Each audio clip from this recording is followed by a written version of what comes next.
Sebenarnya apa sih yang bikin kalian tuh berhenti bermimpi?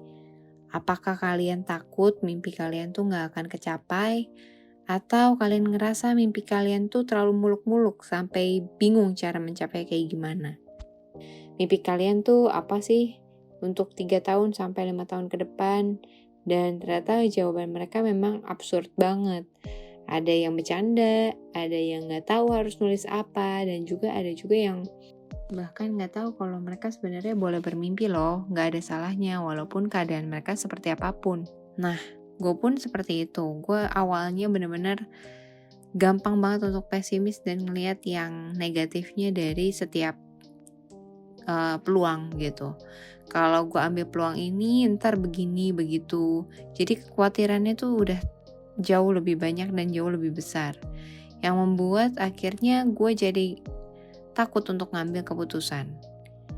Sedangkan ketika lu dilatih untuk bermimpi yang besar, dan ketika lu mimpi setinggi-tingginya, once itu lo jatuh atau mungkin ternyata mimpi lu gak kecapai nih, tapi at least lu jatuh di antara bintang-bintang gitu.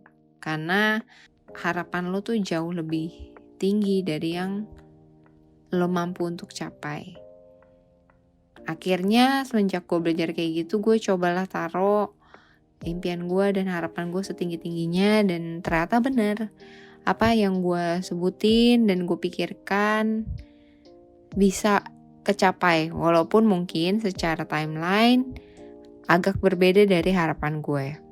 Nah, hanya dimulai dari menulis, mengucapkan hal-hal baik yang kira-kira bisa ngebantu kalian untuk berkembang. Kalian juga bisa melatih diri dengan memberikan afirmasi positif. Dan juga bukan sekedar afirmasi semacam kayak motivator gitu ya. Tapi kalian benar-benar meyakini kalau misalkan kalian berbuat apa sih supaya mimpi kalian ini tercapai. Minimal ya berapa bulan kemudian, berapa tahun kemudian. It's okay, tapi at least kalian ada langkah-langkah konkret yang kalian lakuin buat mencapai hal tersebut. Nah, kalau di Melon sendiri, kita itu pernah nulis per tahunnya itu kita mau misalnya pindah ke kantor yang lebih besar. Kita pengen lantai satunya itu ada kafe. Tujuannya adalah ketika kita meeting, kita bisa ada di situ. Ketika kita ajak klien, kita bisa ngajak mereka minum, traktir mereka kopi, dan sebagainya. Dan ternyata setelah 1 tahun itu bisa kejadian. Dan di situ juga kita mikir kan, waktu itu kita masih gabung dengan kantor orang lain, di mana kita nggak bisa ngatur apakah mereka bakal rapi juga atau malah jorok dan sebagainya. Dan akhirnya kita berharap enak ya kalau kita punya gedung sendiri, kita bisa ngatur seberapa mau kita bersihnya, seberapa mau kita alur kerjanya dari bawah sampai atas, flow-nya, ada passive income enggaknya, dan sebagainya, itu kita yang ngatur. Dan dengan kita memberikan langkah-langkah konkret apa yang harus dilakukan untuk itu semua tercapai, akhirnya kita bisa mencapai tersebut. Kita nggak perlu mikirin lagi gitu, kayak nyari vendornya dari mana nih, siapa yang akan ngisi untuk kopinya dan sebagainya, siapa yang akan kerjain, siapa akan yang manage.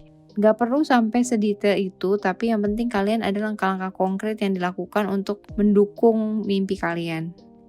Dan tentunya mimpi kalian itu ya coba jangan yang ngawang-ngawang gitu ya, jangan yang general banget, misalnya mau jadi lebih sukses, mau jadi lebih kaya. Seperti apa sih spesifiknya supaya kalian tuh punya motivasi tuh yang jelas, gak cuman kayak, oh iya di awal mungkin mikirnya mau jadi lebih kaya dengan 100 juta gitu.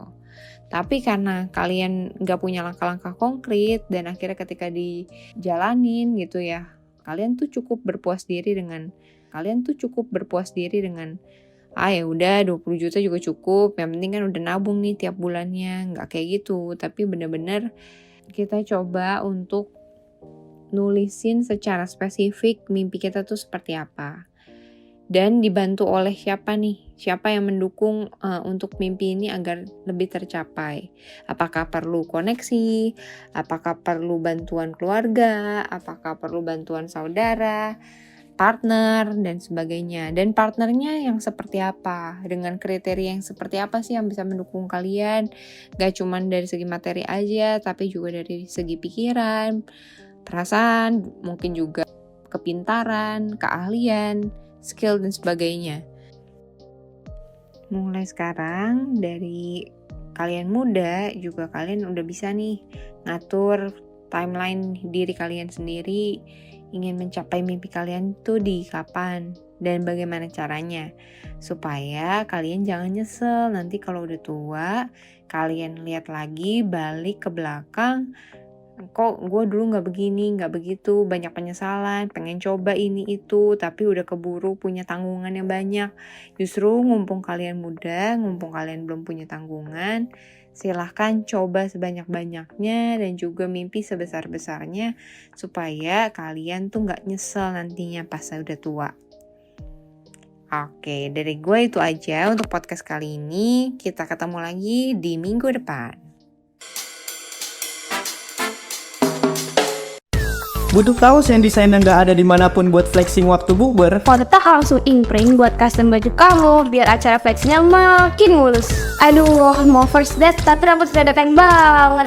Tenang. Haircare Studio bisa nyulap rambut geradakanmu jadi oke waktu first date.